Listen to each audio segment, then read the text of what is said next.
87 of view. This may be for good or ill. Prosperity may be needed for one man's development, adversity for another. Evidently Hart's was of the latter type, because from this time his business got into difficulties and within a few years it had evaporated completely. He had planned to come back and even to build a house at Tiruvannamalai, but he was not able to. How many such cases have I seen, where the first visit was made easy but a planned return was frustrated year after year? He went through many vicissitudes and for a period of years I did not hear from him at all, but Bhagavan did not let go of him. And the others? Perhaps some of them followed some other path, perhaps not. I have already indicated in an earlier chapter that what educationalists would call the percentage of wastage is very high on the quest. Christ warned of this when he said that many are called but few are chosen, another of his sayings to which exoteric Christianity can give no meaning. Called to what and chosen for what? Certainly not to membership of the Christian church, or it would be manifestly untrue. They take as many as they can get. Then for what? For heaven? That would carry with it the rather grim corollary that the great majority of mankind go to hell. But as soon as one understands the esoteric teaching of the quest, the saying becomes a statement of what happens and corresponds with what is taught in all religions. The Bhagavad Gita says the same, only expanding it to show that the not called are even more numerous. Among thousands, perhaps one strives for realization. Among thousands who strive for realization, perhaps one knows me as I am. Ch. 7, version 3. It rests with the aspirant himself. No one can do the work for him. The Buddha's last words to his followers were an exhortation to strive and be a light for themselves and a haven for themselves. Sometimes a devotee would try to inveigle 88 Bhagavan into a statement that his grace alone was sufficient without effort on the part of the devotee, but without success. He said once, if the guru could just give realization, there would not be even a cow left unrealized. In the language of medieval mythology, the guru may give the magic sword and the cloak of invisibility, but it is the hero himself who must use them and achieve victory, or fail to do so. True, these people had not yet any guru, but at least they knew where to seek. When I first read Gwenin, I did not even know that. Whoever perseveres is guided somehow or other, although he may be sorely tried on the way. 10 Bhagavan Sri Ramana Maharshi. The parts of this chapter about Bhagavan's teachings are largely based on the teachings of Ramana Maharshi in his own words. There are also quotations from Ramana Arunachala. I found my wife changed when I met her at Tiruvannamalai after 4 years. She had been mature in character before, but now she was mature in understanding also. She no longer asked for explanations but gave them. And as she was explaining the same truths in a different idiom, that of Bhagavan instead of that of Gwenin, it took me some time to adjust myself. Bhagavan did not immediately reveal himself to me. I felt far less from his bodily presence than I had from his invisible support in camp. His photograph had been more real and vivid to me than any person, and yet now that I saw him face to face I felt his presence much less. This did not unduly worry me. It seemed merely a confirmation of what I had been told, that he was not a guru. I will give my impressions as I wrote them down at a time when they were fresher in my mind. 90. I entered the ashram hall on the morning of my arrival, before Bhagavan had returned from his daily walk on the hill. I was a little awed to find how small it was and how close to him I should be sitting. I had expected something grander and less intimate. And then he entered and, to my surprise, there was no great impression. Certainly far less than his photograph had made. Just a white-haired, very gracious man, walking a little stiffly from rheumatism and with a slight stoop. As soon as he had eased himself onto the couch he smiled at me and then turned to those around and to my young son and said, "So Adam's prayer has been answered. His daddy has come back safely." I felt his kindness but no more. I appreciated that it was for my sake that he had spoken English, since Adam knew Tamil. The change came a few weeks later at one of the big festivals of the ashram year. There were huge crowds for the festival and we were sitting in the courtyard outside the hall. Bhagavan was reclining on his couch and I was sitting in the front row before it. He sat up, facing me, and his narrowed eyes pierced into me, penetrating, intimate, with an intensity I cannot describe. It was as though they said, "You have been told, why have you not realized?" And then quietness, a depth of peace, an indescribable lightness and happiness. Thereafter love for Bhagavan began to grow in my heart and I felt his power and beauty. Next morning, for the first time, sitting before him in the hall, I tried to follow his teaching by using the vichara, who am I? I thought it was I who had decided. I did not at first realize that it was the initiation by look that had vitalized me and changed my attitude of mind. Indeed, I had only heard vaguely of this initiation and paid little heed to what I had heard. Only later did I learn that other 91 devotees also had had such an experience, and that with them also it had marked the beginning of active sadhana, quest, under Bhagavan's guidance. Then, for the first time in my life, I began to understand what the grace and blessing of the Guru could mean. My love and devotion to Bhagavan deepened. I went about with a lilt of happiness in my heart, feeling the blessing and mystery of the Guru, repeating, like a song of love, that he was the Guru, the link between heaven and earth, between God and me, between the formless being and my heart. I became aware of the enormous grace of his presence. Even outwardly he was gracious to me, smiling when I entered the hall, signing to me to sit where he could watch me in meditation. However, with the Sadguru, the divine guru, this simple, idyllic state could not long continue. Although the devotion never diminished, it had merged with understanding. And then one day a vivid reminder awoke in me. The link with formless being? But he is the formless being. And I began to apprehend the meaning of his jnana and to understand why devotees addressed him simply as Bhagavan, which is a name for God. I should have said, a word meaning God. So he began to prove in me what he declared in his teaching, that the outer guru serves to awaken the guru in the heart. The Vikbara, the constant, who am I, began to awaken an awareness of the self as Bhagavan outwardly and also simultaneously of the self within. The specious theory that Bhagavan was not a guru had simply evaporated in the radiance of his grace. Moreover, I now perceived that, far from his teaching not being practical guidance, it was exclusively that. I observed that he shunned theoretical explanations and kept turning the questioner to 92 practical considerations of sadhana, of the path to be followed. It was that and only that he was here to teach. Before going any further, I will try briefly to elucidate the differences of meaning in the terms saint, mystic, initiate, yogi, and sage. It will help to show what we implied by using the term Bhagavan and what Bhagavan prescribed, and therefore will not really be a digression. These terms, of course, are not rigorously precise definitions, neither are they mutually exclusive. Nevertheless, they do indicate real differences, even though there may be overlapping. Imagine people living in a miasma at the foot of a mountain, stunted, undernourished, wasted by disease. They have been told that there is a wonderful plateau on the mountaintop, with fruit and flowers, invigorating air and cool, fresh water. But the ascent is arduous and they would have to leave their hovels and their few miserable possessions behind, so they stay where they are. Only a few of the more enterprising, either seeking the mountain summit or simply striving to rise above the heat, miasma and mosquitoes of the plain, have climbed up some distance and made themselves dwellings on the hillside. The plain dwellers would refer to them all alike as people of the hill, and yet there would be endless differences among them. Some might have developed a farmstead and have fruit, milk and grain to give away to the sick and needy below, while others might be resting in a cave with a little more than their immediate needs. Some might have set forth on a deliberate enterprise to attain the summit, while others were driven merely by the urge to get up higher into cooler air and more beautiful, health-giving surroundings, not even knowing that there was a summit to attain.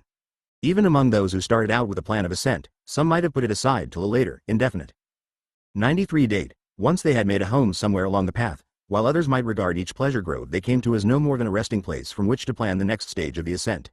No less varied are the people known as saints.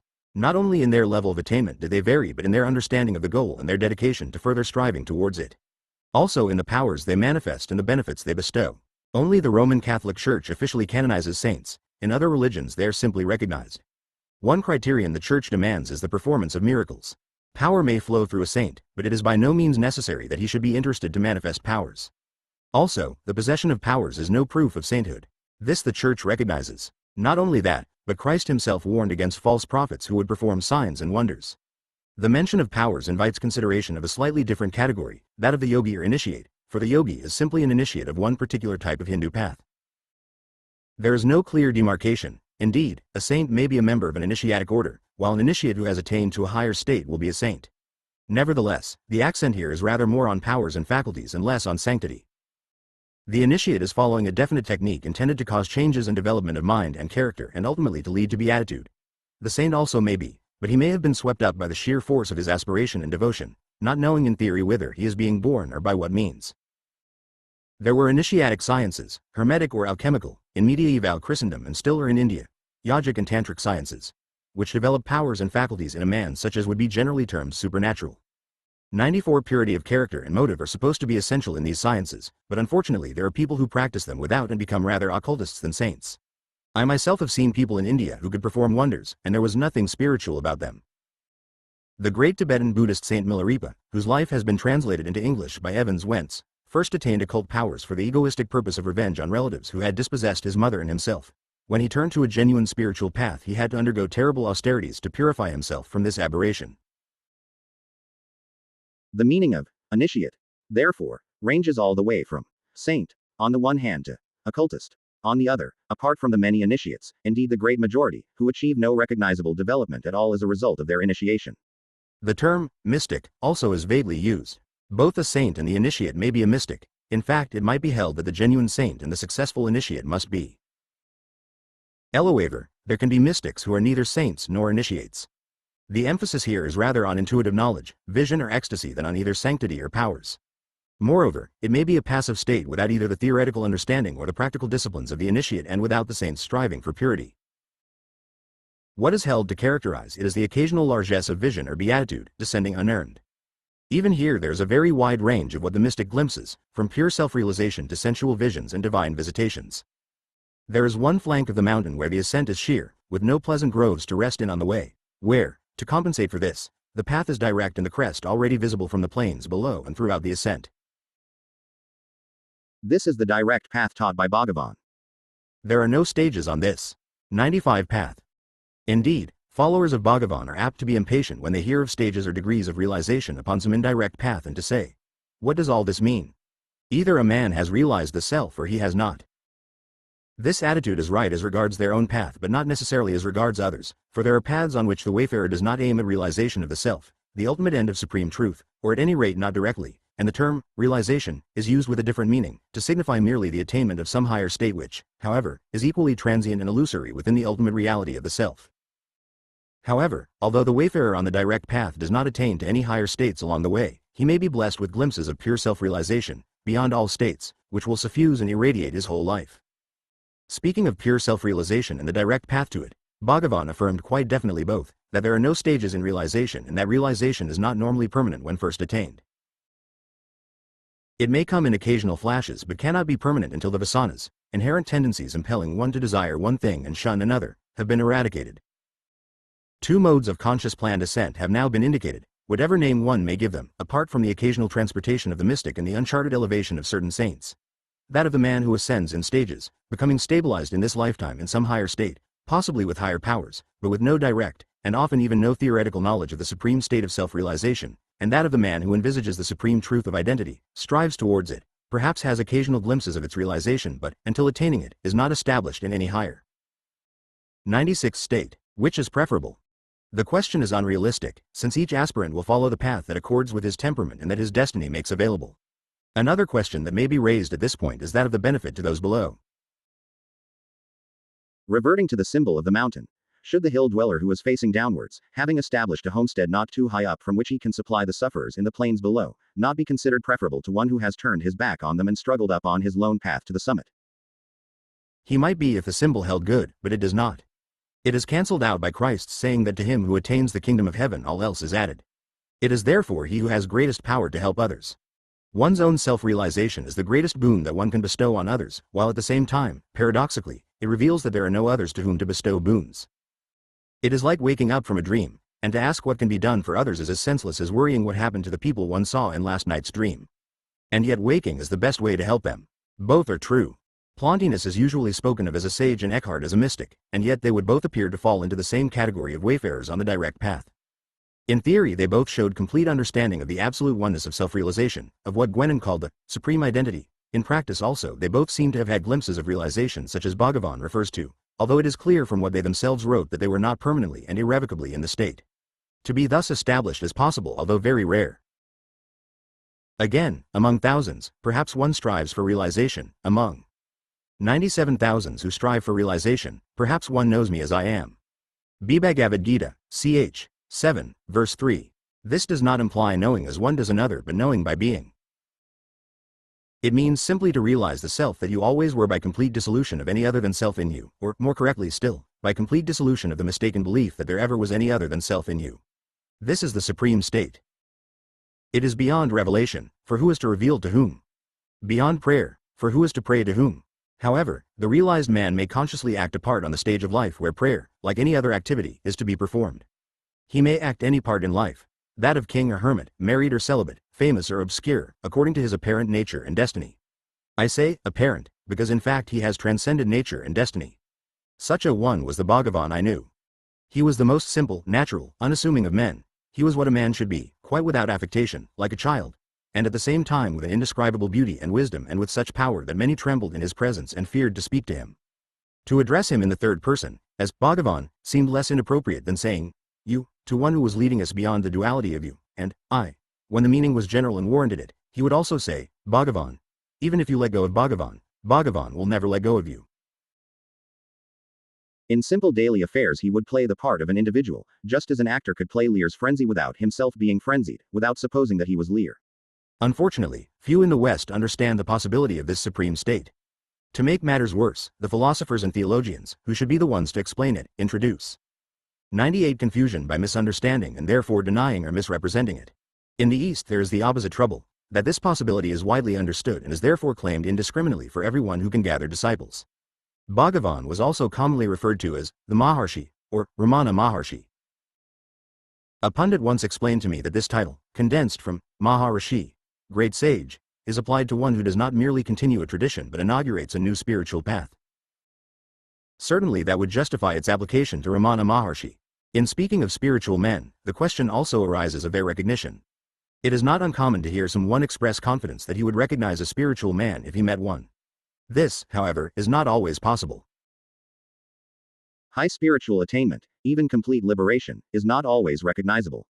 Naturally, it is not easy to give examples of this, for this very reason that they are not recognized, but one very striking one is that of Christ before he set forth on his mission. According to Christian doctrine, he was born without original sin, which means self-realization from birth, and attained no new state when he went forth on his Father's business, and yet he exerted no influence on others before that but went completely unrecognized. Not only is there no record of crowds flocking to Nazareth, as they would have in any country or age to the seat of one recognized as a holy man, but, on the contrary, when he returned there with his disciples his fellow townsmen expressed surprise, if not incredulity, that the local carpenter should have turned out a prophet. The Maharshi also was not recognized when he first attained realization but only later when he began to shed grace on others and act as a guru. The reason for this is that it is not a man's inner state which is felt by others but the grace flowing through him. 99 towards them. Perceptible grace may thus flow through one who has not attained the supreme identity, as has been the case with many saints, or even through one who has not attained any spiritual state at all, and again it may not through one who has. There may be other spiritual functions besides the guidance of disciples, for some of which anonymity is desirable. If so, it will be maintained. With a guru, of course, the question of recognition ought not to arise, since it is, so to speak, his function to be recognized. It is important that he should be, because my saying that perceptible grace can flow through one who has not attained does not mean that he can guide others farther than he has gone himself. There may be other and more exoteric purposes for which the grace is channeled through him, but as a guru he can only guide as far as he has gone. And that was why Martin Lings warned me off my first murshid. That was the real ground for the Buddha's dissatisfaction with the gurus he went to before attaining enlightenment. Finally, as may happen with the opener of a new path, as happened also with the Maharshi, he attained enlightenment with no outer guru. The disciple who sets no limits to his aspiration needs a guru to whose achievement there are none. Actually, recognition of a guru is complicated by impurities in the disciple which make him imagine perfection where it does not exist and overlook it where it does. There were many who did not recognize the Maharshi as a guru, and there are many who ascribe a high or the highest state to gurus who have only a formal legitimacy, if that. The twofold possibility of finding a realized guru and observing the orthodoxy of whatever religion he professed must have seemed pretty remote to many of Gwenon's readers at the time when he wrote. It is vastly more so today, in view of the 100 rapid breakdown of tradition, drying up of spiritual streams and acceptance of modernism not only in the West but throughout the world and in all religions. To prevent despondency, Gwenon gave the assurance that Christ's saying that whoever seeks shall find is a divine law of universal application. This implies, however, that there must be some technique by which it can still apply even in this present age, when a genuine guru has become so rare to find and orthodoxy, for most people, impracticable. Gwenon never suggested what this technique might be or even seemed aware of the need for one. The adaptation necessary to meet the conditions of the new age was, of course, formless guidance, to which I referred briefly in Adventures on the Path, such as could reach the heart of whoever seeks, independent alike of religious orthodoxy and formal initiation. There may be various such currents of guidance in the world today. Certainly one was instituted by the Maharshi. In accordance with the needs of this path, he restored the term guru to its true and highest meaning, which is essentially the same as the Christian doctrine of the Christ in you. This introduced a certain mystery into his use of the term. The following dialogue illustrates how it made the laying on of hands or transmission of a mantram by a human agent unnecessary. Devotee. Bhagavan has said that without the grace of the guru one cannot attain to the self. What precisely does he mean by this? What is this guru? Bhagavan. From the standpoint of the path of knowledge, it is the supreme state of the self. It is different from the ego, which you call yourself. Devotee. Then if it is the supreme state of my own self, in what sense does Bhagavan mean that I cannot reach it without the grace of the guru? 101 Bhagavan. The ego is the individuality and is not the same as the Lord of all. When it approaches the Lord with sincere devotion, he graciously assumes name and form and takes it to himself. Therefore they say that the Guru is none other than the Lord. He is a human incarnation of divine grace. A human incarnation, yes, but he also said that the Guru need not necessarily take human form, and since he shed the body, the meaning of this saying has become clear. It is obvious that this supreme definition of the Guru can apply only in a very limited way to one whose legitimacy depends on human appointment. In its fullness it can apply only to Bhagavan, to the Jivan Mukta, emancipated while yet in the physical body. Bhagavan is indeed the universal divine Guru. In another sense also he is universal. One who has attained the supreme state is above all the forms of religion. They are the paths leading up to the peak, but he is the peak itself, and everything else. A guru normally guides his followers along the path which he himself trod, and Bhagavan's approach to realization was through an act of self-enquiry unconnected with the forms of the Hindu or any other religion. This also was what he taught. He came as an answer to the needs of our age, proclaiming a path which, with his grace and support, can be followed by aspirants in any religion, and indeed whether they observed any formal religion or not. It might be thought to follow from this that Bhagavan's initiation would be freely and openly given. On the contrary, it was concealed. Had it been open, the constant stream of visitors from India and abroad would have demanded it, putting Bhagavan under the necessity of accepting one and rejecting another, for ordinarily many seek initiation without pledging. 102 themselves to the quest, merely as a sort of spiritual tonic. As it was, the aspirant's own understanding or lack of it performed the selection which in a secret order would be performed by the Guru. Preparedness for initiation was the first hurdle, those who were not prepared never knowing that they had missed anything, and therefore not being subjected to jealousy, resentment or despondency, as they might otherwise have been. If asked, Bhagavan would never deny that he gave initiation, but he would also not openly affirm it. The only time I have heard him do so was with hearts. Sometimes he would answer that the guru-disciple relationship is a reality from the point of view of the disciple and is necessary to him, although the guru cannot affirm it, since for him there are no others and therefore there can be no relationship. It will be noted that Hartz's question was phrased in a form which made it possible to give an affirmative answer without any statement of relationship. This, of course, applies only to the perfect guru who abides at all times in the state of supreme identity. Nor was the initiation and guidance for Bhagavan's lifetime only. If it had been, it would have brought only a very temporary solution to the problem of modern world conditions. When asked, does the contact continue even after the dissolution of the physical body of the Guru or only so long as he is in the flesh and blood? He answered, the Guru is not the physical form, so contact will remain even after his physical form vanishes. When his body's death seemed imminent and some devotees asked how they could pursue their sadhana without his continued guidance, he replied with the cryptic rebuke, you attach too much importance to the body.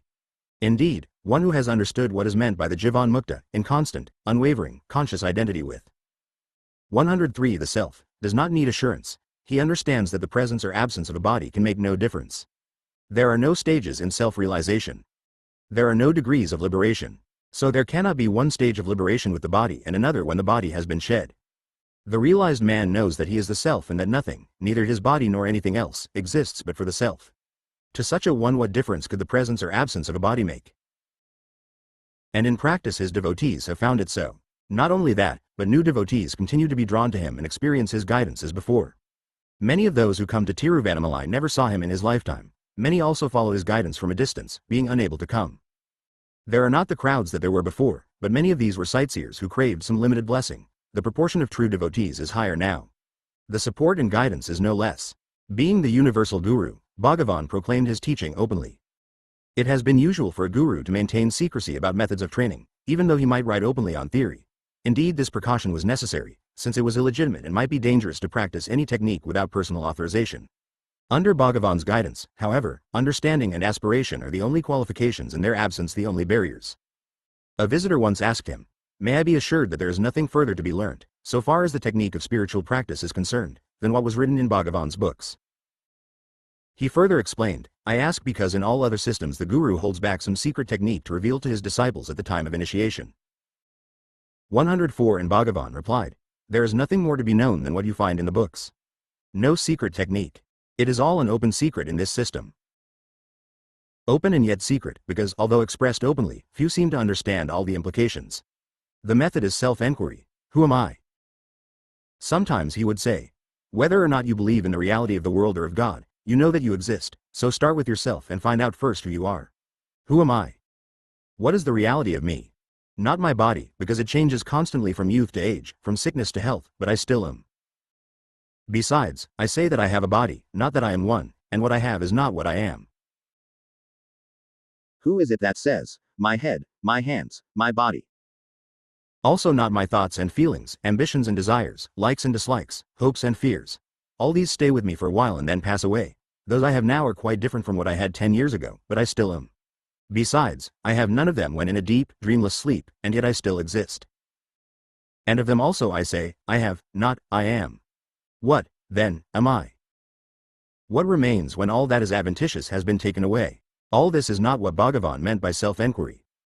It is a useful mental introduction to it, but self-enquiry, as he taught it, is not a mental but a spiritual exercise. Therefore any mental or verbal answer must be wrong. Any answer the mind can give is wrong. To give an answer means mistaking for a philosophical conundrum what is in fact a spiritual exercise. The enquiry, who am I, really means trying to find the source of the ego or thought.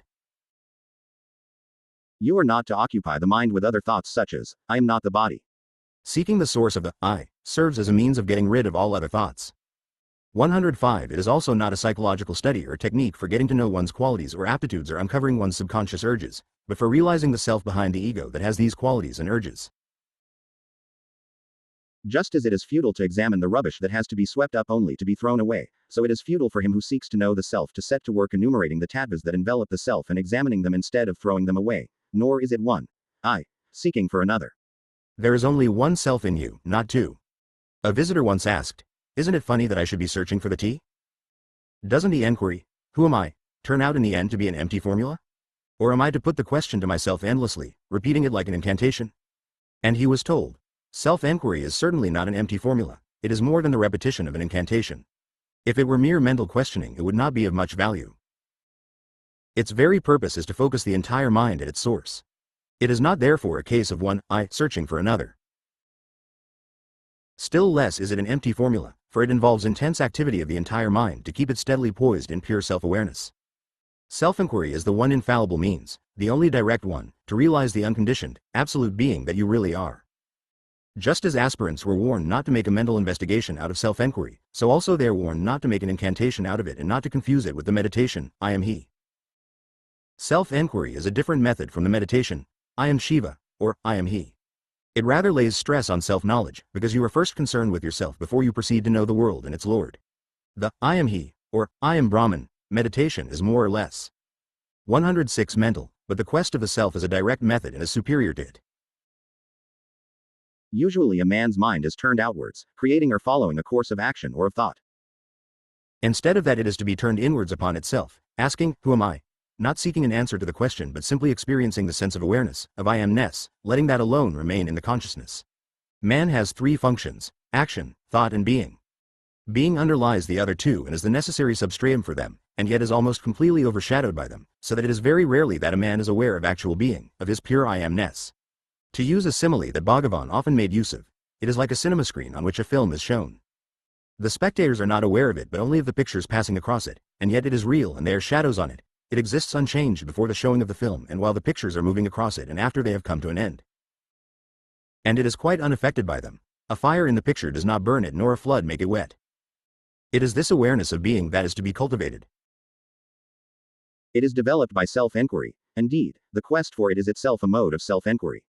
Sometimes Bhagavan would say, your duty is simply to be, not to be this or that. And therefore he would quote as the perfect name of God, I am that I am. He also often quoted the sentence from the Psalms, be still and know that I am God. Keep the mind still, free from thoughts, and know that the I am, the pure being, is God. Bhagavan used the term meditation for the practice of self-enquiry, and that term is used in this book also, but it does not mean meditation as a dictionary would define it. It is not 107 meditating on anything or concentrating on any one thought. It is different in kind from the Sufi meditation I described in an earlier chapter, since it is not thinking but suspending or stilling thoughts while holding the mind alert in quest of itself, or in pure awareness of being, of I amness. So far is self-enquiry from being a mental exercise that Bhagavan enjoined those who used it to concentrate not on the head but the heart during meditation. This does not mean thinking of the heart or trying to visualize or imagine it, for that would be a mental exercise. You do not think of the eyes or visualize them in order to see, you simply look with them. And in the same way the sense of awareness starts simply by concentrating on the heart which is all-pervading. Simply to sit concentrating one's sense of T-ness, of being, in the heart and at the same time asking, who am I? Not constantly but just once, in order to hold the mind in that direction, repeating the thought only as a weapon to drive out other thoughts when they arise. Moreover, when Bhagavan spoke of concentration on the heart, he did not mean the physical heart on the left side but the center of spiritual awareness at the right side of the chest. Some of the ashram publications refer in this connection to the verse from Ecclesiastes. The wise man's heart is at the right hand and the fool's heart is at the left. Ch. X. V.2, Authorized Version. This center is not one of the yogic chakras. The direct method is not concerned with them or with the Kundalini technique. The following dialogue explains this. Devotee. Bhagavan was saying that the heart is the seat or center of the self. Bhagavan. Yes, it is the one supreme center of the self. You need have no doubts about that. The real self is there in the heart behind the ego self. 108 Devotee. Will Bhagavan please tell me where in the body? VJ5 it is? Bhagavan. You cannot know with your mind or picture it with your imagination, although I tell you that it is here, pointing to the right side of the chest. The only direct way to realize it is to stop imagining and try to be yourself. Then you automatically feel that the center is there. It is the center spoken of in the scriptures as the heart cavity. Devotee. Can I be sure that the ancients meant this center by the term, heart? Bhagavan. Yes, you can, but you should try to have the experience rather than locate it. A man does not have to go and find where his eyes are in order to see. The heart is there, always open to you, if you care to enter it, always supporting your movements, although you may be unaware of it. It is perhaps more correct to say that the self is the heart. Really, the self is the center and is everywhere aware of itself as the heart or self-awareness. Devotee. When Bhagavan says that the heart is the supreme center of the spirit or self, does that imply that it is not one of the 6 chakras, yogic centers? Bhagavan. The chakras, counting from the bottom upwards, are a series of centers in the subtle nervous system. They represent various stages, each having its own kind of power or knowledge, leading to the Sahasrara, the 1,000-petaled lotus in the brain, where is seated the supreme Shakti, divine energy. But the self that supports the whole movement of the Shakti is not located there but supports it from the heart center. Devotee. Then it is different from the manifestation of Shakti v. Bhagavan. Really, there is no manifestation of Shakti apart from the self. It is the self that becomes all these Shaktis. When 109 the yogi attains the highest state of spiritual awareness, samadhi. It is the self in the heart that supports him in that state, whether he is aware of it or not. But if his awareness is centered in the heart, he realizes that, whatever centers or states he may be in, he is always the same truth, the same heart, the one self, the spirit that is present throughout, eternal and immutable. More specifically, he explained on another occasion, the suspumna is thus a curve. It starts from the solar plexus, rises through the spinal cord to the brain, and from there bends down and ends in the heart. When the yogi has reached the heart, the samadhi becomes permanent. Thus we see that the heart is the final center. It is interesting to note that Lama Govinda explains similarly in his Foundations of Tibetan Mysticism that on the Tibetan path epitomized by the incantation, Om Mani Padme Hum, the initiate, after attaining the highest center, which is in the brain, comes down to the heart for final stabilization. Unfortunately, he presents this knowledge as exclusive to Tantric Buddhism. Obviously, no truth of general application can be confined to any one religion or path. The above dialogue indicates a technical explanation why there are no stages on the direct path. There is no successive development of the various subtle centers, each of which has its own types of power and perception. Instead, there is concentration from the beginning on the self to which all powers belong and the heart from which all centers radiate and by which they are supported. Self-enquiry is, of course, not a new method. Being the most direct method, it must be the oldest. In ancient times, however, it was a path for the recluse striving in silence and solitude, but in more recent ages diminishing spirituality has 110 caused it to be little used. What Bhagavan did was to restore it as a method that can be used in the conditions of the modern world. Its independence of doctrine and ritual, in fact its primordiality, already made it potentially universal, and Bhagavan further adapted it by combining it with karma marga, that is with progress through activity. Not only did he not expect his followers to renounce the world, but also when they asked his sanction to do so, he refused. Why do you think you are a householder? The similar thought that you are a hermit will haunt you if you go forth as one. Whether you continue in the household or renounce it and go to live in the forest, your mind haunts you. The ego is the source of thought. It creates the body and the world and makes you think you are a householder. If you renounce, it will only substitute the thought of renunciation for that of family and the environment of the forest for that of the household. The mental obstacles are always there for you. They even increase greatly in the new surroundings. Change of environment is no help. The one obstacle is the mind, and this must be overcome whether in the home or in the forest. If you can do it in the forest, why not in the home? So why change the environment? Your efforts can be made even now, whatever the environment. And when asked whether it is possible to experience samadhi or spiritual awareness while working, he replied, "It is the feeling, I work, that is the hindrance." Ask yourself, who works? Remember who you are. Then the work will not bind you, it will go on automatically. Similarly, he did not insist on celibacy. Indeed, in traditional Hindu society all householders are married. Only the sadhu, the world renouncer, is a celibate, and it was this ill outer renunciation which he discouraged. Inner detachment is the real renunciation. Sometimes he gave the example of the actor on the stage, playing a certain part as the author has written it, although knowing that he is not really that person. Sometimes of a bank cashier who pays out thousands coolly and efficiently, knowing that it is not his money that he is paying. The usual way is to devote a certain time to meditation daily, for instance in the early morning and the evening, and for the rest of the time to try and remember during the activities of the day. At first this remembering is mainly a mental and moral discipline, who is flattered by this attention, pleased by this letter, slighted by so-and-so's action? Who am I? After some practice, however, it takes a deeper tone, becoming an extension of the more potent meditation. Few of Bhagavan's devotees lived permanently at Tiruvannamalai. It was, and still is, more usual to live in the world, engaged in some business or profession, and pay only occasional visits, to recharge the batteries, so to speak. Although Bhagavan spoke and wrote mostly of self-inquiry, that is, of the path of knowledge, he recognized also the path of love and devotion among his followers. To some who took this path he has made the tremendous statement, "Submit to me and I will strike down the mind," or, "Only keep quiet and I will do the rest." But it is not easy to submit or to keep the mind quiet. These different paths are not mutually exclusive in practice, although they might theoretically appear to be. To return to my story. Throughout the years of our separation my wife never doubted Bhagavan's guidance. She had complete faith in him. 112 When I joined her after the war and suggested showing him a photo of Martin's guru and telling him that this was our guru, she was horrified. "But you can't possibly do that," she exclaimed. "How could you tell Bhagavan that somebody else is our guru? But he himself is not a guru," I protested with crude logic, repeating what I had been told. "But you can't possibly do that," she repeated. "It would be a terrible thing to do." And I didn't.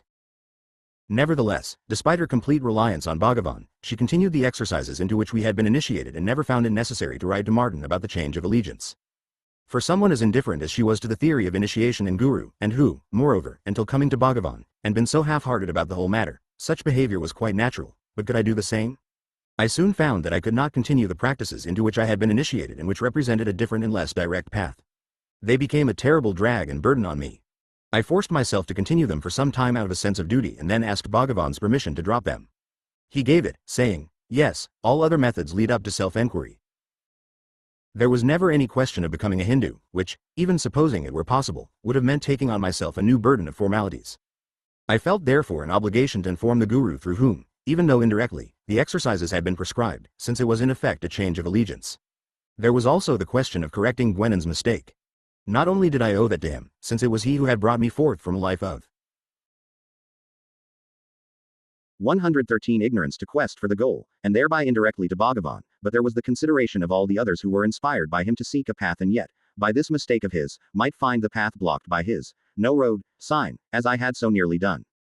It must be remembered that Gwenon was strongly opposed to modern empirical methods of thinking, instead of which he advocated the traditional method of understanding the basic principles and applying them to actual circumstances. He usually did this successfully, but I have already mentioned instances in which this was not the case, by applying principles in too doctrinaire a manner. It now transpired that his mistaken denial of Bhagavan as a guru had more serious implications because it was likely to have graver practical repercussions on those seeking guidance. Initiation had always been transmitted through strictly orthodox channels and in a formal manner. Bhagavan's initiation and guidance was not formal and did not follow the orthodoxy of any religion, therefore, he argued, it did not exist. It did not occur to him that since most of the orthodox channels had dried up, and the waters of life which they formerly conveyed had become inaccessible to almost all mankind, the divine grace might have opened a new path in accordance with the needs of the age. He often referred to such a phenomenon, to the outpouring of grace being channeled in a new way to suit the conditions of a different age or community, but he did not admit or perceive that this had happened in his own age also. Of course, what he ought to have done before issuing such a grave denial was to come and verify for himself, but, as with his rejection of Buddhism, this was just what he would not do, as it smacked of empiricism. I decided that I should write a letter to Martin to be shown to his guru and Gwenon, explaining that Bhagavan was a guru and did give initiation and guidance. 114 However, there was one great impediment to this. As I have already stated, one of Gwenon's enthusiasts had been to Tiruvannamalai and, failing to understand the silent initiation and guidance, had reported back that there was none and that Bhagavan was not a guru. Could I expect Gwenon to take my word against his, especially when his confirmed Gwennon's theory and mine refuted it? It seemed most unlikely. I therefore wrote a letter containing the definite statement that Bhagavan was a guru and to give initiation and guidance, and showed it to Bhagavan, asking his permission to send it. Although he did not normally give any affirmation in this matter, I hoped that, in view of the importance of the case, he would make an exception. He did. He read the letter through carefully, handed it back and said, "Yes, send it." I sent the letter to Martin with a postscript explaining this. Bhagavan himself never wrote letters. Therefore a letter sent with his express authorization could be taken as a message from him. The last chapter of Gwennon's Man and his becoming according to Vedanta showed that he understood what was meant by the Jivan Mukta, the divine man fully self-realized. Now he would be receiving a personal message from one. I hoped that he would accept it and not make himself like those who had denied Christ because he did not come in the form they had expected. 11. Become a writer, and cease to be one. In my youth I was tormented by the desire to be a writer. When I actually became one, some 20 years later, it happened almost by accident, so far as anything can be an accident, that is to say, without planning on my part. After 2 to 3 years at Tiruvannamalai it became necessary to earn an income again, and I took a job as an assistant editor of a newspaper in Madras, the nearest large town. Thus my destiny took the shape that Bhagavan approved for his followers, a period of intensive training followed by the practice of self-enquiry in the life of the world. I took with me a life-sized reproduction of the photograph painted over in oils, a gift from a devotee who had, over the years, amassed a fine collection of pictures of Bhagavan. Before leaving I showed it to Bhagavan, who took it in his hands and then gave it back to me, saying, "He is taking Swami with him." 116. Such was the impersonal way in which he would speak of himself. After that it had a peculiar significance for me. It is one of the most inward and profound of the portraits, though less obviously gracious and immediately accessible than some of the others. I took to journalism immediately. I should never have had the effrontery to make a good reporter, but fortunately that was not necessary, and editorial work came naturally to me as teaching never had. I doubt whether, before this, I should have been capable of writing either a book or an article successfully. My style was too subjective and abstract, but under the impulse of professional need I straight away began to write professionally. The editing of contributed articles, deciding which were written in a practical way and what changes were needed, taught me also to write in a practical way, and almost without effort. Perhaps this was a training in the technique of writing to enable me to write later about Bhagavan and his teaching. I scanned the papers and wrote leaders, but in particular I took over and developed the Sunday magazine section, including a book review page. It was in this way, not as a student but as a critic, that I broke my long abstention from reading. Even after giving up journalism as a profession I continued to review books for various papers and therefore still read widely, but in a haphazard way, never buying books or borrowing them from libraries, only reading what came my way for review. Primarily these were books of spiritual interest, and indeed for a number of years most new publications of this type came to me, but I received many other books also: history, politics, current affairs, various branches of philosophy, even books of travel and fiction, and thus I became well read again. I read aloofly, scanning as a critic, not letting myself get engrossed, so that there could be no distraction from the quest, and therefore. 117. The type of writing for which I was suited was critical and analytical, not creative. It would have saved a lot of heartache if I had known myself well enough to realize this earlier in life. How many people bring frustration on themselves by trying to be what they are not, instead of developing what they are? Better one's own dharma, though done badly, than the dharma of another, though done well. Bhagavad Gita, ch. 12, version 47. It is seldom done well. It was only now, in my Madras period, that I became a complete vegetarian. Physical disciplines are, of course, much less important on the direct path of self-enquiry than on any other, but one which Bhagavan did lay stress on was vegetarianism. The most obvious motive for it is compassion, not merely personal compassion for the beasts slaughtered. That also, of course, but beneath it is the more intellectual compassion of equal-mindedness, seeing the same sanctity in all life and not consenting that other creatures should be deprived of theirs in order to sustain mine own. Even apart from that, however, vegetarianism is in one's mind as well as body. Animal food is deleterious for spiritual development. It sets up an undesirable vibration or magnetism and the mind imbibes the wrong qualities. Whenever anyone asked Bhagavan about it, he always and quite definitely recommended vegetarianism. It is also characteristic of his wisdom and patience that if anyone did not ask, he did not enjoin it. It is the tree that produces the fruit, not the fruit the tree. To impose vegetarianism from above might lead to suppressed resentment which would smolder and increase. It was better to wait till the inner development demanded it. I had been a great meat-eater all my life, taking meat daily, often, in one form or another, 3 times a day, morning, noon. 118 a night, except for a short period at Oxford when I had been a vegetarian as a result of reading Leonardo da Vinci's saying that we are all cemeteries of dead animals. At Tiruvannamalai we ate less meat than ever before but did not completely renounce it. By the time we moved to Madras, we had given up cooking meat at home, but every Tuesday I used to go into town at lunchtime to lay my weekly stock of tobacco, and I would eat a meat lunch at a restaurant. One Tuesday I ordered a chicken pilau, but when it arrived I felt that I just could not face the thought of eating it. It was not any theoretical objection or even any feeling of compassion for this chicken, just an inner revulsion. So I sent it back and ordered fried fish instead. Next Tuesday I repeated this order, but I had the same feeling about that also and sent it back. I never ate meat or fish again. The meditation sets up a finer vibration and in some ways makes one more sensitive to food and environment. The point had been reached when vegetarianism had become a necessity. Another effect of the quest is that the repercussion of one's actions, favorable or unfavorable, recompense or retribution, becomes more swift and recognizable. Every action brings its repercussions. As a man sows, so shall he reap. That is the law of karma, but in the spiritually ignorant and the worldly it may be so long delayed and heavily masked as not to be recognized by the person himself. As one becomes more deliberately equipoised, much less impurity is sufficient to cause disequilibrium, just as a delicate machine can be thrown out of gear by an impediment too minute to affect a heavier, clumsier machine. Also, the repercussions follow more swiftly in a more recognized form. My Tuesday lunches in town soon ceased to be necessary in any case, because I gave up smoking. Ever since Oxford I-119 had been a heavy pipe smoker. Even in the internment camp in Thailand, I was able to get pipe tobacco most of the time, and when it was not available I smoked Burmese cheroots or fat Thai cigarettes wrapped in banana leaf. After some practice the meditation sets up a sort of current of awareness which can actually be felt physically as a vibration. At first it is felt only during meditation and only in the heart and head and between them, but gradually it becomes more pervasive and more constant, forming a sort of undercurrent to one's life and actions. Smoking also is a sort of undercurrent, so I felt that it was a spurious imitation, an actual impurity, once the meditational vibration was awakened. I had twice before in my life given up smoking. Both times I started again about 6 months later.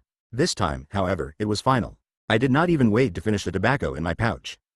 I gave it away with the remaining tobacco in it and all my pipes to a young journalist, who fancied himself as a pipe smoker.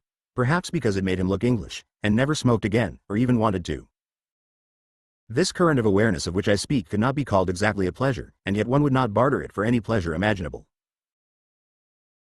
Thus faded out the question that had confronted me when I first undertook the quest, whether I was prepared to sacrifice pleasures I knew to be real for pleasures that might be real.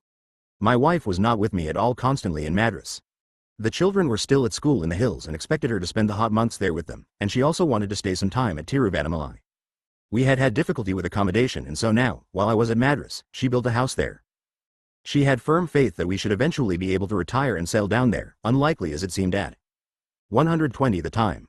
She engaged no architect and drew up no blueprints, just told the masons what to do next, and yet it turned out a delightful little house, beautiful and compact, a palace the size of a doll's house. I have told elsewhere the story of Bhagavan's long and painful illness and his leaving the body. See my Ramana Maharspi and TBE Path of Self-Knowledge, and will not repeat it here. In 1949 and 1950 my wife, like other devotees, was reluctant to leave Tiruvannamalai longer than necessary. I used to go for occasional weekends and holidays. I was there on the occasion of one of the operations. Immediately after it, Bhagavan's couch was carried out onto the veranda of the dispensary where the operation took place. He looked exhausted. I ascended the few steps. He had not known that I was in Tiruvannamalai, and as I came before him his face lit up with a smile of radiant beauty. I stood there, looking at him, overwhelmed by what transpired, by the undeserved grace. We were there when he left the body, in April 1950. After that everyone seemed anxious to get away. The place became deserted. I was able to stay for a few days and then my leave expired. My wife stayed on. Neither of us felt any gloom, any vacuum. The whole place was radiant with his presence. Never had the vibration of peace been so pervasive or so powerful. He had said, "They say that I am going away, but where can I go? I am here." The here is universal, the infinite here and now of the spirit, but it also meant Tiruvannamalai, as it had in his body's lifetime. Gradually others also began to feel it and to come back and the place filled up again. New devotees also began to be drawn there, both from India and abroad, and the movement has continued. Arunachala Hill, with the town of Tiruvannamalai at its foot, is one of the most ancient spiritual centers in India. It is 121 peculiarly associated with the direct path of self-enquiry and the silent initiation connected with this. Indeed, it is the traditional center of Dakshinamurti, who is Shiva teaching in silence in the form of a youthful guru with aged disciples. That is why Bhagavan was drawn there and made it his home, and why he wrote hymns to Arunachala as a form assumed by Shiva, the formless god. Perhaps it is also why Arunachala has been less well known than other centers such as Benares and Mount Kailash. The direct path of self-enquiry has been less accessible and less widespread than other, indirect paths. Now, however, since Bhagavan has restored it and simplified it to suit the spirit of our age, Arunachala has once again become the active spiritual center. Bhagavan has said that it is the center of the world. People who come here feel a potency and beauty and a tremendous vibration of peace. After his death, I wrote a number of articles about Bhagavan for my own paper and others. The ashram wanted to continue publishing as a sign that it was still flourishing, and I collected these together and edited them to form the chapters of a book which I called Ramana Arunachala and gave to the ashram to publish, taking no royalties for it. So, almost by accident, my first book was published. There already was an official ashram life of Bhagavan, but it only went up to 1936 and was written in a florid Indian imitation of Victorian verbosity. I was asked whether I could revise it and bring it up to date. At first I agreed, but when I got down to work I found that so much needed to be changed, both in style and structure, that the only thing to do was to write a new book. So my second book came to be written, Ramana Maharshi and the Path of Self-Knowledge, the first half of it largely, though not exclusively, based on the previous ashram. 122 Biography. Before it was ready for publication, someone told Gerald York of Ryder & Company about it, and so he wrote to me suggesting that I should get it published in England, so that it could be given proper publicity and serve to make Bhagavan and his teaching known outside India also. I immediately agreed and gave the royalties of this book also to the ashram. Writers were at the time publishing rather second-rate occultist stuff, and I was not pleased to have a life of Bhagavan brought out by them, but York was reading manuscripts for them and trying to raise their standard. A year or two later he became publications manager for the firm and, with the help of others on the staff, succeeded in his efforts so considerably that they became one of the most outstanding publishers of books of real spiritual interest and a pleasant firm to deal with in every way. My correspondence with York continues, and I always found him friendly and helpful. Several times I was able to refer people to him when they wrote to me from England about the possibilities of spiritual affiliation. It was in 1950, before this book came out, that we sent Catherine and Adam, the two eldest children, to England to finish their education. Had conditions been different, this might have been my last job.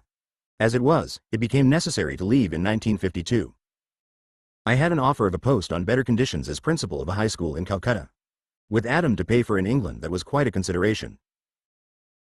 Catherine had been staying with my parents and she finished school and returned to us before the end of 1952, but Adam had longer to go and then had to go on to university.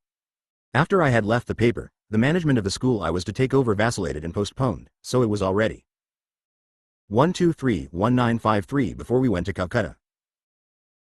Thus the last job I was to take up followed the pattern of my whole professional career. That each successive post was not only a new job but also a new kind of job, and that each job lasted 4 years. I found the work interesting. The work of the head of a school is quite different from that of a teacher, in fact mainly organization and administration. And this job also I found of value in my own development, in developing the qualities of decisiveness and organizational ability which had remained latent. Does it sound odd to speak of work helping the development of one's character in one's late 40s? Anyway, so it was. There are two explanations, one personal and the other general. The former is that altogether I matured late, the latter that a person who has undertaken the quest does not ossify with advancing years but remains in a constant state of development. The school was drying up from the base when I took over, the two lowest classes both being below strength. When I left it 5 years later it had more than doubled in numbers. Catherine also took a job in Calcutta. At the beginning of 1955 she married and left for Peshawar with her husband who had a job there. Ever since I came to India I had been hearing of a bizarre saint known as Sai Baba, who not only never wrote a book but never read one. He lived in a mosque but was worshipped there by Hindus, making his Hindu and Muslim disciples live peaceably side by side. He performed a reckless profusion of miracles but justified them with the profound saying, "I give people what they want so that they will begin to want what I want to give them." He would fly into a rage and abuse or even beat his devotees, and yet he was all love.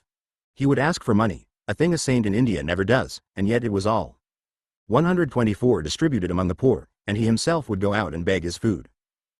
He died as long ago as 1918 in the little town of Shirdi near Bombay, where he had spent his life, and yet as far south as Madras I found his bust or portrait in house after house, shop after shop, with incense sticks burning in front of it. Moreover, in 4 important respects he seemed a precursor of Bhagavan in adapting spiritual training to the conditions of the modern world. Like Bhagavan, he gave no formal initiation. Like Bhagavan, he had disciples of different religions. Like Bhagavan, he did not encourage them to renounce the world. And finally, he also continued to guide his disciples and to attract new ones after physical death. In hearing or reading the many stories of his appearance to devotees in dream or vision or in physical form and of his miraculous intervention in sickness or misfortune, there is no barrier at 1918. The same sort of cases occur after this date as before, and are just as frequent.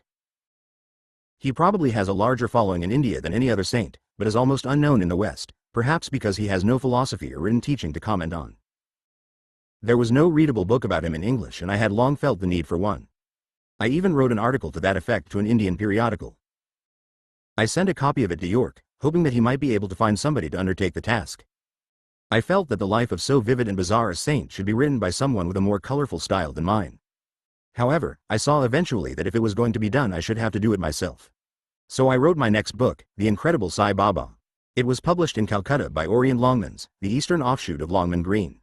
By arrangement with them, Riders also published an edition for sale in England. By this time I was headmaster of the school in Calcutta. 125 now that the beloved face was no longer with us, my wife at last started work on the long-delayed sculpture. It was felt that there should be a statue of Bhagavan, and the ashram had several times commissioned one, but the results were deplorable. One can measure features, but to reproduce the expression of the divine man would require love and understanding. My wife got some clay and started work on a bust. For over a year she worked at it, never quite satisfied, always changing and perfecting. Finally the face came to have a beautiful expression reminiscent of the living Bhagavan, but the poise of the head and shoulders was still not right. Then she went to Tiruvannamalai for a few weeks and it dried up and cracked. The face fell off in one unbroken piece, while the rest broke into bits. Taking this as a sign, we made a plaster cast of the face alone. I had no intention of becoming a writing addict and going on with book after book. However, there were 2 more books that I wanted to get written. Both of them were ideas that had been in my mind ever since I was in the internment camp, which means that both were legacies from the period of Gwenon's influence and were concerned rather with contingent matters than with the path and its technique. I had vaguely hoped through the years that I should meet some scholar to whom I could pass them on, but had not considered writing them myself. I saw now, however, that they would not be written unless I did it, and, having a connection now with 2 publishers, I decided to do so. I was so familiar with them that it was rather a case of writing out than writing. Nevertheless, an idea is vitally affected by the crystallization of form giving, and there was quite a lot of work to do, work which I found enthralling. The first to be written was called The Rhythm of History and was published by Orient Longmans in Calcutta. I was not 126 joining the ranks of historians who try to decide what this rhythm is, but simply indicating that if the history of the various civilizations of mankind falls into any uniform pattern at all, and if this pattern cannot be ascribed to mutual influences or to progress, there must be some meaning or harmony underlying it. It cannot be a mere succession of blind accidents. That there is such a pattern is clear but has been rather overlooked by historians.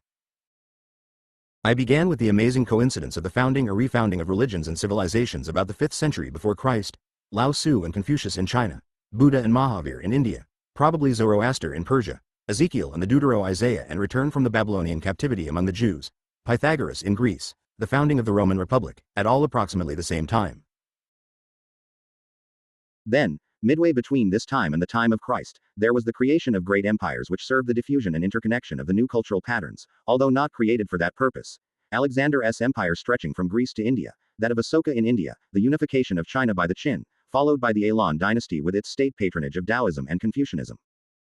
The next wave is the contemporaneous infiltration of the young Roman Empire in the West by Christianity and of the young Han Empire in the East by Mahayana Buddhism. Then all the classical civilizations alike fell into dark times, times of turbulence and governmental impotence. Out of this eventually rose recognizably medieval types of civilization, in China, in India, in Islam, in Christendom, everywhere. The Renaissance also was a worldwide phenomenon, only in the West it triumphed, whereas in all Eastern civilizations counter-reformatory movements suppressed it. This led to an end in the present century by the 127 uniform acceptance of the modern, materialistic, mechanized, utilitarian type of civilization without spiritual foundations. There was, of course, much more detail, but it was still a slim book. It might have been better if it had been twice the length or more, based on more erudition, but I have not the disposition of a research worker. It said more than I now consider wise about the world being ripe for the coming of the 10th avatar. Whether that is so or not, it may unsettle an already unsettled age to talk about it and thus do more harm than good. The next book was Buddhism and Christianity in the Light of Hinduism and was published by Riders.